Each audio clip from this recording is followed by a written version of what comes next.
BJP प्रदेश कार्यालय में श्रद्धांजलि सभा का आयोजन। पूर्व कैबिनेट मंत्री चंदन राम दास को दी गई श्रद्धांजलि। मंत्री जी के अच्छे कामों को किया गया याद।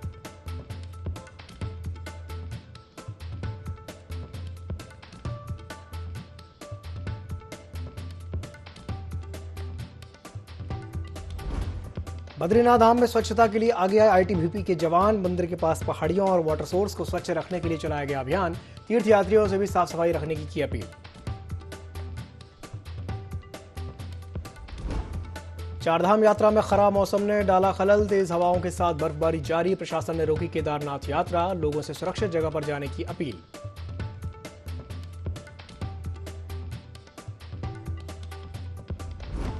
हरिद्वार के भेल इलाके में जंगली जीवों का आतंक। क्षेत्र में दिखाई दिया गुलदार। सोशल मीडिया पर वायरल हुआ वीडियो।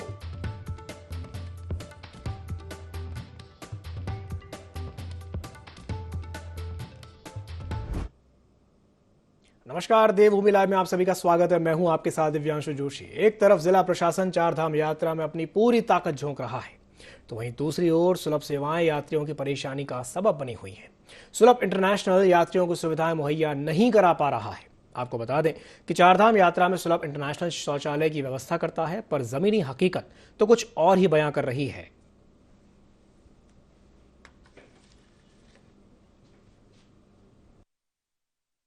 बहुत अच्छी नहीं लग रही है फिलहाल। अभी मैं यमुनोत्री भी गया था, वहाँ भी बड़ा खस्ता हाल है। जो है चारधाम यात्राओं में सही से सुविधाएं नहीं दी जा रही है। मैं सरकार से निवेदन करता हूँ कि जो भी तीर्थयात्री आ रहे हैं तो उनको अच्छी से अच्छी सुविधाएं दी जाए, जो कि उनको कोई दिक्कत परेशानी ना हो। तो ये यहाँ की व्यवस्थाएं थोड़ा सा कमज़ोर हैं, उसको सही किया जाए, क्योंकि हम इतना दूर से आए हैं। यदि व्यवस्थाएं ऐसे रहेंगी, मैं कहीं और जाऊँगा तो बोलेंगे भैया वहाँ व्यवस्थाएं सही नहीं है, तो उससे यहाँ का जो भी छवि रहेगा वो ख़राब होगा। तो इसको देखा जाए कि इसको सब कुछ सही किया जाए। रोड की व्यवस्थाएं जो इसको सही की जाए, रुकने उकने की व्यवस्थाएं सही किया जाए, और पुलिस वगैरह लगाया जाए। जो सही समय पे किसी यात्री को दिक्कत होता है तो उसको बोला जाए, तो उससे तुरंत सही किया जाए। यात्रा चारधाम यात्रा गंगोत्री के कपाट खुले हैं, तभी से हमारी स्वास्थ्य विभाग की टीम यहाँ पे अलर्ट मोड पे है। और हम इस समय अपने जो हीना चेक पोस्ट है उसमें हम लोग, हमारे पास पीओसीटी मशीन्स आई है, उससे हम यात्री को, जो हायर सेंटर यात्री लग रहा है, तो उस टूरिस्ट को हम लोग वहीं पे ही, जहाँ पे हमारा एग्जामिनेशन सेंटर बना हुआ है, उसी में हम उस यात्री को ट्रीट कर रहे हैं। दूसरा, हम जो यात्री अगर बुजुर्ग यात्री है और गाड़ी में उसे कोई दिक्कत, नीचे आने में थोड़ा प्रॉब्लम हो रही है, तो उनको हम गाड़ी में ही उनकी स्कैनिंग कर रहे हैं। और पूरी तरह से सभी यात्रियों का स्कैनिंग, उनका वाइटल चेक, मतलब कंपलसरी उसका सभी टेस्ट कर रहे। फीवर्स वगैरह का भी उसमें ध्यान रखा जा रहा है। जो हमारा पंजीकरण केंद्र है, यहाँ पे रजिस्ट्रेशन के अलावा जो मेडिकल फैसिलिटी है वो दी जा रही है यात्रियों को। और यहाँ पे जो दूसरी जो सुलभ शौचालय हैं, पेयजल है, वाटर एटीएम है, इस तरह की सारी सुविधाएं यहाँ पे उपलब्ध है। पुलिस की यहाँ पे ड्यूटी लगाई गई है। किसी यात्री को किसी प्रकार की परेशानी है, शिकायत है, तो यहाँ पे दर्ज करा सकता है। हमारी ओर से पूरा प्रयास है कि जो यात्री आए बाहर से, उनको किसी प्रकार की असुविधा ना हो गंगोत्री यात्रा रूट पर। और अगर किसी यात्री को कोई किसी भी प्रकार की असुविधा है, तो यहाँ पे वो अपनी शिकायत भी दर्ज कर सकता है और सहयोग भी प्राप्त कर सकता है।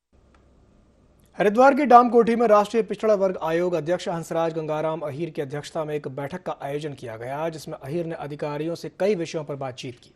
उन्होंने बीएचईएल के अधिकारियों से विचार विमर्श किया और पिछड़ा वर्ग की मौजूदगी की स्थिति पर भी जानकारी ली।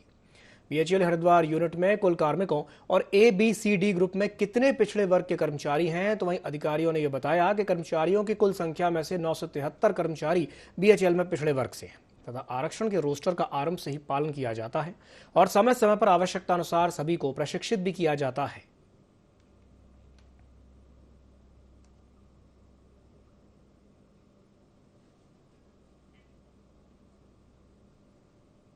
उत्तरकाशी में एक कार खाई में जा गिरी। इस हादसे में मौके पर ही एक व्यक्ति की मौत हो गई, तो वहीं एक अन्य की हालत गंभीर है। खाई में गिरने से यह सड़क हादसा हुआ। घायल को अस्पताल पहुंचा दिया गया है, जहां पर उसका उपचार फिलहाल जारी है।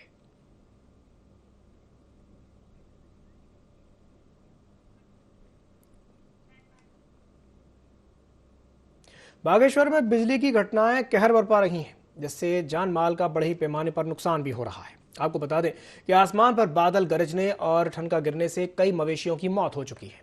कुदरत का ये कहर कई बार तो लोगों को संभलने तक का मौका नहीं देता। जिले में बारिश के दौरान आकाशीय बिजली गिरने से 14 मवेशियों की मौत हो चुकी है।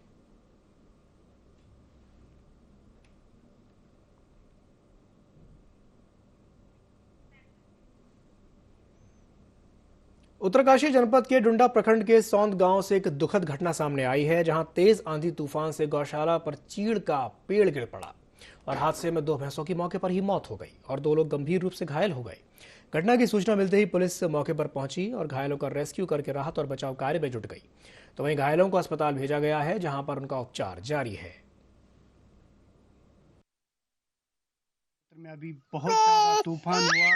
वहाँ तूफान से रमेश दास जी के मकान में 2 पेड़ गिरे, जिससे रमेश दास जी के पिताजी को चोट आई है। उनको अभी ग्रामीणों द्वारा उत्तरकाशी के लिए भेजा गया उनकी सहायता, और उनकी 2 भैंस मर चुकी है और उनका पूरा मकान क्षतिग्रस्त हो चुका है। देहरादून में कांग्रेस प्रदेश महामंत्री नवीन जोशी ने पत्रकार वार्ता की। इस दौरान उन्होंने भाजपा पर राज्य में होने वाले इस साल निकाय चुनाव को टालने का आरोप लगाया।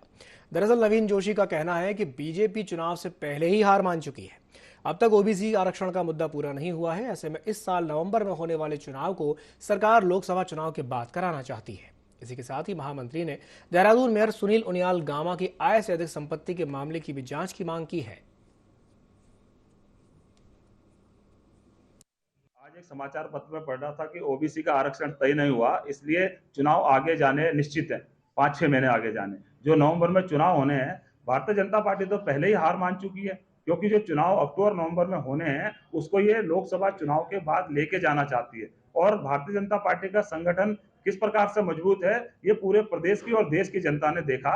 जो देहरादून के मेयर को यहाँ की जनता ने चुनकर भेजा, उनकी आय से अधिक 10 गुना ज्यादा संपत्ति उनकी बढ़ गई है। किस प्रकार से इसका संगठन मजबूत हो रहा है, ये प्रदेश की जनता जानती है। जिस पैसों से प्रदेश का और राजधानी का विकास होना चाहिए था, उस पैसे को यहाँ के मेयर अपने घरों में भर रहे हैं, अपनी संपत्ति बढ़ाने का काम कर रहे हैं और भारतीय जनता पार्टी इसमें पीठ थपथपा रही है। आज विजिलेंस कई अधिकारियों के खिलाफ कार्रवाई कर रही है।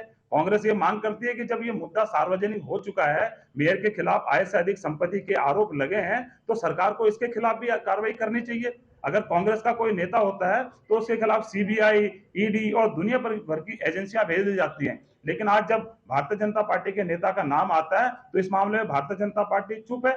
इनका दोहरा चरित्र प्रदेश की जनता जान चुकी है। अब जब राज्य के अंदर ये नगर निकाय के चुनाव होंगे, कांग्रेस पूर्ण बहुमत के साथ सभी सीटों पर यहाँ पे अपना परचम। प्रदेश में चोरी की वारदातें लगातार बढ़ती ही जा रही हैं। यहाँ चोरों की हिम्मत इतनी बढ़ गई है कि वो आंखों के सामने ही वारदात को अंजाम देने लगे हैं। ताजा मामला हरिद्वार के सिडकुल का है, जहां अज्ञात चोर ने दुकानदार का ध्यान भटकते ही काउंटर से 40,000 रुपए की नकदी उड़ा दी और मौके से फरार हो गए। हालांकि दोनों चोरों की तस्वीरें सीसीटीवी कैमरे में कैद हो गई हैं। तो वहीं इसकी सूचना पुलिस को लगते ही मौके पर पहुंची पुलिस ने घटनास्थल का मुआयना किया और कैमरे में कैद हुई आरोपी युवक की तस्वीरों के आधार पर आरोपियों की तलाश में जुट गई है। दुकान पे आए और उन्होंने आटे का कट्टा मांगा, 10 किलो का आटा कट्टा मांगा। उन्होंने 2,000 रुपये का नोट दिया, मैंने उन्हें बकाया पैसे दिए। उसके बाद उन्होंने मुझे कहा कि कुछ और सामान दिखा दो, काजू मांगे। उन्होंने मैंने काजू दिखाई। उसके बाद मैं काजू उठाने गया, इतना उन्होंने मेरे गले से 40,000 के लगभग जो पैसे थे वो उठा लिए और उसके बाद एकदम वो चलते बने। जब मैं उनके पीछे गया, वो बहुत दूर जा चुके थे। फिर मैंने पुलिस वाले को सूचना दी, पुलिस आई, मौके पर पुलिस आई। पुलिस वालों ने सीसीटीवी कैमरे चेक किए, कैमरे के अंदर बाइक वाले आ गए और बाइक का जो नंबर है वो भी पता लग गया। उत्तराखंड में अगले 2 से 4 दिनों तक मौसम खराब रहने के आसार हैं। ऐसे में केदारनाथ धाम समेत कई क्षेत्रों में अगले कुछ दिनों तक बर्फबारी का अलर्ट भी जारी किया गया है। तो वही मौसम वैज्ञानिक रोहिल थपलियाल ने बताया कि पहाड़ी क्षेत्रों के कुछ जिलों में बर्फबारी के चलते एवलांच की भी आशंका है। ऐसे में यात्रियों और ट्रैक्टर माउंटेनियर्स को खास हिदायत बरतने की आवश्यकता है।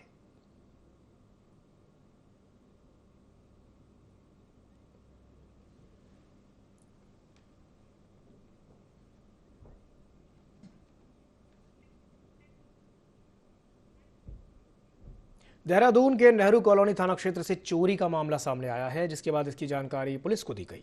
पुलिस ने चोरी का खुलासा करते हुए बताया कि आरोपी पीड़ित की वहां पर ट्यूशन पढ़ती थी और उसे जानकारी मिली कि पीड़ित परिवार शादी में जा रहा है। इसके बाद उसने घर में अपने दोस्त के साथ चोरी की घटना को अंजाम दिया। बहरहाल पुलिस ने आरोपियों को गिरफ्तार करके चोरी का सामान बरामद कर लिया है और आगे की कार्रवाई में जुट गई है। विवाह समारोह में गए थे और उसके जब ये 4-5 दिन बाद वापस आए तो उनके घर में ताले टूटे हुए थे और उनका सामान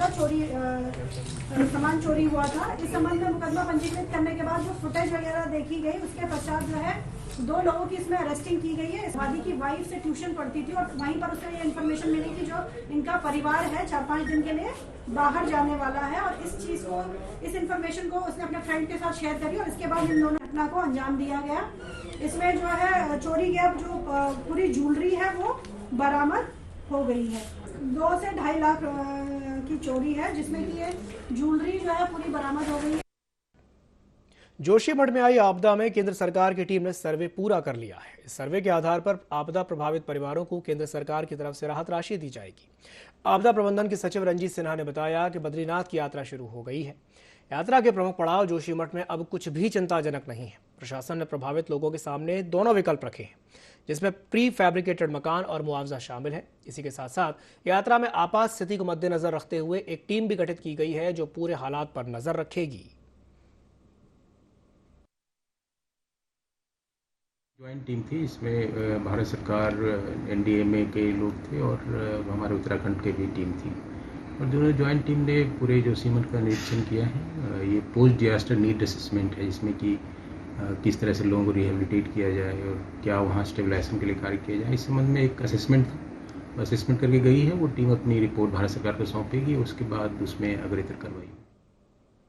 काशीपुर में एक शिक्षक को हनी ट्रैप का शिकार बनाने का मामला सामने आया है। मामले का खुलासा करते हुए पुलिस ने बताया कि सुभाष नगर के रहने वाले एक शिक्षक की फेसबुक पर आरोपी महिला से दोस्ती हुई थी, जिसके बाद महिला ने अपने नए दोस्त को अपने जन्मदिन पर घर बुलाया और उसके साथ शारीरिक संबंध बनाने शुरू कर दिए।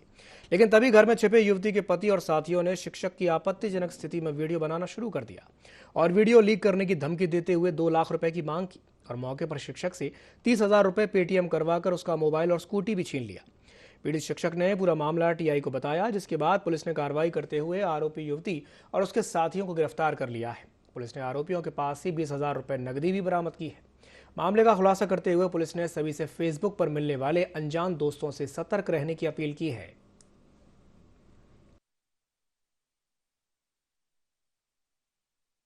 शिक्षक जो 55 साल के उम्र के थे, तो उनका एक फेसबुक फ्रेंड थी, दोस्ती यारी बहुत अच्छे हो गई।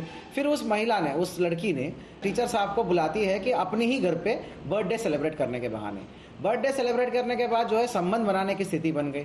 तो उसी समय जो है 3 लड़के आते हैं और उसको टीचर को बहुत अन्य अवस्था में पकड़ लेते हैं। दोनों लड़का लड़की का वीडियो बनाते हैं। उस वीडियो फोटो के आधार पर उसको मारपीट भी करते हैं और वो टीचर को एक्सटॉर्शन करना शुरू कर देते हैं कि फोटो वीडियो के आधार पर कि पूरे घर में बता देंगे, पैसे दे दीजिए करके। हम लोगों को वेकअप कॉल है कि अन्य अनजान प्रोफाइल से संबंध नहीं बनना चाहिए।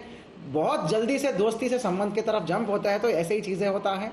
परंतु आशुतोष और आपका चौकी इंचार्ज पैगा और पूरी टीम को बहुत बहुत धन्यवाद और बधाई, क्योंकि बहुत शॉर्ट टाइम में रहते सारे मुलजिम को इन्होंने पकड़। कैबिनेट मंत्री चंदन रामदास को राजकीय सम्मान के साथ सरयू गोमती संगम के तट पर अंतिम विदाई दी गई। उनके बड़े पुत्र गौरव रामदास और छोटे पुत्र ने मुखाग्नि दी। सीएम पुष्कर सिंह धामी, भाजपा प्रदेशाध्यक्ष महेश भट्ट, पूर्व सीएम भगत सिंह कोश्यारी, कैबिनेट मंत्री रेखा आर्या, सौरभ बहुगुणा, प्रेमचंद अग्रवाल, विधायक सुरेश गढ़िया और पूर्व विधायक ललित फरसवाण समेत सैकड़ों लोगों ने अपने श्रद्धा सुमन अर्पित करके नम आंखों से उन्हें अंतिम विदाई दी। शोक में आज बागेश्वर का बाजार भी बंद रहा। लोगों के लिए आज बहुत दुखद दिन है और उनकी अंतिम यात्रा में हम सब लोग शामिल हो रहे हैं। उनका जाना बहुत बड़ी अपूर्णीय क्षति है जिसकी भरपाई नहीं हो सकती। वो सहज थे, सरल थे और हमेशा जिंदा दिल थे और चाहे शारीरिक रूप से कितना भी कष्ट हुआ उनको, उन्होंने कभी उसको जो है अपने ऊपर हावी नहीं होने दिया। कई बार मैं मुख्यमंत्री के नाते उनको हमेशा कहता था कि आप आराम करिए, आप जो है ज़्यादा भागदौड़ मत करिए, वीडियो कॉन्फ्रेंस से आप जो है जिलों की जो समीक्षाएं हैं वो कर लीजिए। लेकिन उसके बावजूद भी वो पिथौरागढ़ भी गए, बीच में पौड़ी भी गए, अन्य कार्यक्रमों में, और 2 दिन पहले ही हम लोग सब लोग अल्मोड़ा में एकत्र थे और ऐसा लगता नहीं था कि इतनी जल्दी हमारे बीच से चले जाएंगे। हमेशा उन्होंने गरीबों के लिए काम किया। समाज के जो अंतिम छोर में खड़े हुए जो लोग हैं उन सब के लिए लगातार वो विधानसभा में जब विधायक के रूप में थे तो तब भी हम साथ में थे, तो लगातार बागेश्वर समेत पूरे उत्तराखंड की आवाज़ को उठाते थे। मैं भगवान से प्रार्थना करता हूँ कि भगवान उनको श्री चरणों में स्थान दे और उनके पारिवारिक जनों को, उनके चाहने वालों को, आज जो यहाँ पर हजारों हजार की संख्या में उनके सब शुभचिंतक आए हैं, चाहने वाले आए हैं, उन सबको इस दुख की घड़ी को सहन करने की शक्ति प्रदान करें। कैबिनेट मंत्री और बागेश्वर विधानसभा से विधायक चंदन राम दास ने बीते दिनों अंतिम सांस ली। उनके निधन पर थराली विधायक भोपाल राम टमटा समेत अन्य कार्यकर्ताओं ने शोक संवेदना व्यक्त की है। बीजेपी विधायक ने कहा कि उनके आकस्मिक निधन से भाजपा परिवार और प्रदेश को अपूरणीय क्षति हुई है।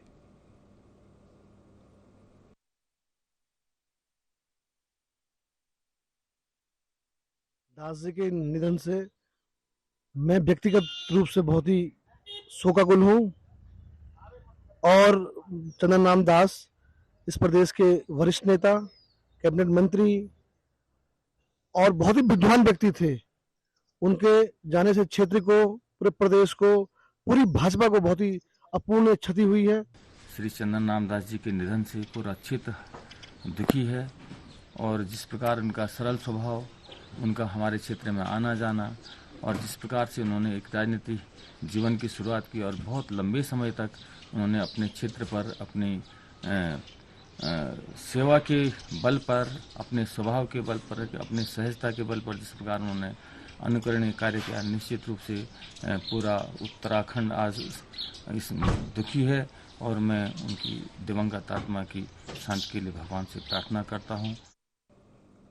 उधम सिंह नगर के जनपद खटीमा में इन दिनों खटीमा फाइबर लिमिटेड कंपनी से कर्मचारियों को निकाले जाने पर प्रदर्शन जारी है। तो वहीं डॉक्टर आरसी रस्तोगी ने प्रेस वार्ता में बताया कि कंपनी के कर्मचारी को नहीं निकाला गया है। जिन भी कर्मचारियों को इस वक्त काम नहीं दिया जा रहा है उनको हमने लीव ऑफ पर रखा है। जहां हमारी कंपनी में एक तरफ 402 कर्मचारी काम करते हैं तो वहीं पर हमारा एक प्लांट जो लगातार नुकसान पर चल रहा है और हमारे पास माल के ऑर्डर भी नहीं है।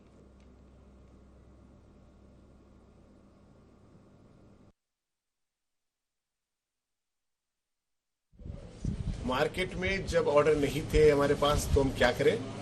6 तारीख को मैनेजमेंट ने निर्णय लिया कि हम बाजार से ऑर्डर इकट्ठे करें और वर्करों को ले ऑफ पे भेज दें। तो हमने वर्कर जितने भी थे 1 नंबर 2 नंबर 3 नंबर प्लांट के सबको ले ऑफ पे भेज दिया। फिर उसके बाद में 18 तारीख को हमारे पास PM2 और PM3 के बाजार से ऑर्डर आ गए, जो अभी मैं समझता हूं कि हमारी 1 महीना आराम से चल सकती है, इतने ऑर्डर हमारे पास में। तो वर्कर जो 2 नंबर और 3 नंबर पे काम करते थे उस प्रोडक्शन से रिलेटेड सारे वर्करों को काम पे ले लिया गया और 1 नंबर मशीन पे ऑर्डर आज भी नहीं है और पहले भी हमारे पास इसीलिए बंद किया था हमने, और कब आएंगे इसका हमें भी अंदाजा नहीं है।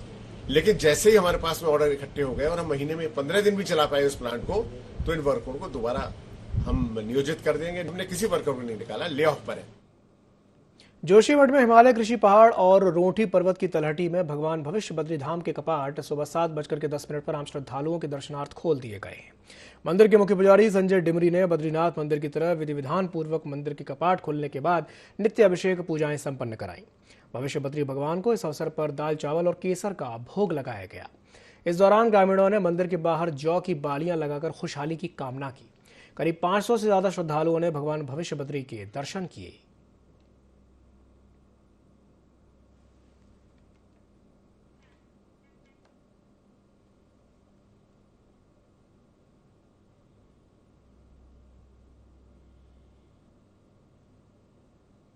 हरिद्वार मुख्य शिक्षा अधिकारी की ओर से राजकीय प्राथमिक, उच्च प्राथमिक और माध्यमिक विद्यालयों में ब्लॉक के अधिकारियों ने निरीक्षण किया। निरीक्षण के दौरान 37 स्कूलों में कुल 4,597 छात्र होने चाहिए, लेकिन स्कूलों में केवल 2,353 छात्र छात्राएं ही मौजूद थे। जिसके बाद मुख्य शिक्षा अधिकारी ने अध्यापकों को निर्देशित किया कि अभिभावकों से संपर्क करके छात्रों की उपस्थिति बढ़ाने का प्रयास किया जाए।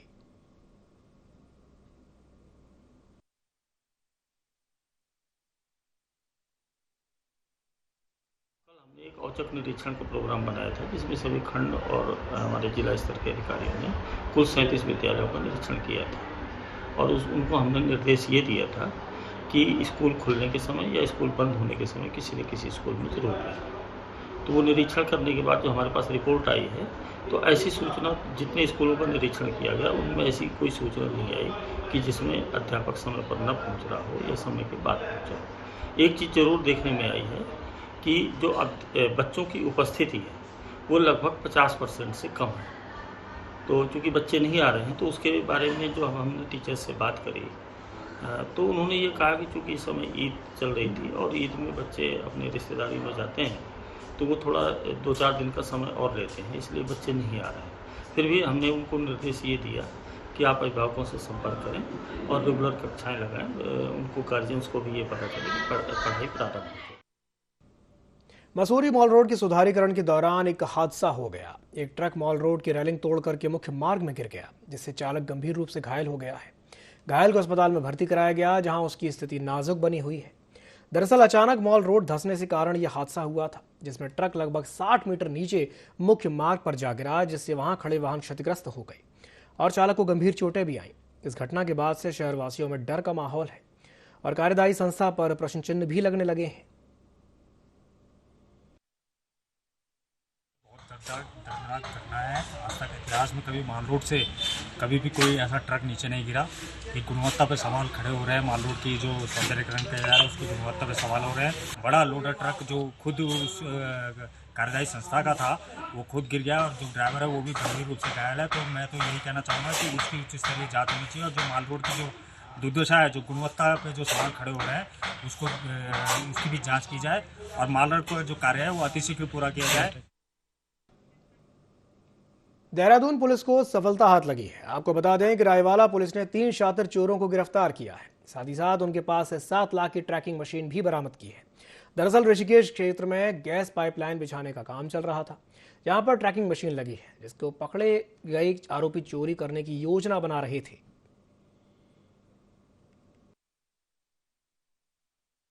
कीमत लगभग 7-8 लाख रुपया है। इस मामले को और इंटरसेप्ट करने के बाद जो है इसमें 3 मुलजिम पकड़े गए हैं। ये तीनों दिल्ली के रहने वाले हैं। इसमें जो मेन अभियुक्त है अभिषेक, ये इसका मास्टरमाइंड है और इसके ही मतलब गाइडेंस में है ये चोरी हुई थी और इसी प्रकार की चोरी में पहले भी जो है गुजरात में जेल जा चुका है। और इस गैंग को नाव घाट ऋषिकेश के पास इंटरसेप्ट किया गया। इनके पास से 17 मोबाइल फ़ोन, 1,08,700 रुपया नकद इनसे बरामद हुआ है और इसके साथ साथ इनके पास से एक लेदर पर्स और एक आधार कार्ड भी इनसे बरामद हुआ है। चंपावत में अस्पताल प्रबंधन की बड़ी लापरवाही सामने आई है, जहां पर डिलीवरी के दौरान गर्भवती महिला की मौत हो गई। महिला को दर्द होने पर अस्पताल में भर्ती कराया गया था। इलाज के दौरान महिला की मौत हो गई। परिजनों ने डॉक्टरों पर लापरवाही का आरोप लगाया है। परिजनों का आरोप है कि महिला के उपचार से लेकर पोस्टमार्टम करने तक अस्पताल प्रशासन ने काफी लापरवाही बरती है। साथ ही परिजनों ने डॉक्टरों पर भी कड़ी कार्रवाई करने की मांग सीएमओ चंपावत से की है।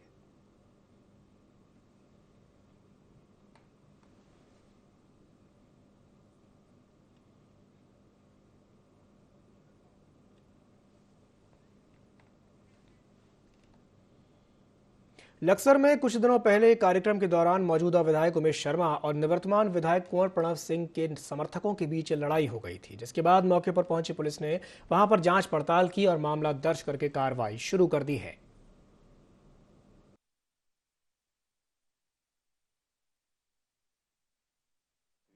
खानपुर ब्लॉक में एक प्रोग्राम आयोजित किया गया था जिसमें 2 पक्षों में विवाद हो गया और मारपीट हुई। तो उसके प्रकरण के चलते जो है कल तहरीर प्राप्त हुई थाना खानपुर पे और उसमें धारा 323, 54, 56 के अंतर्गत मुकदमा पंजीकृत किया गया। इसी के साथ बुलेटिन में फिलहाल के लिए इतना ही। दीजिए इजाजत। नमस्कार।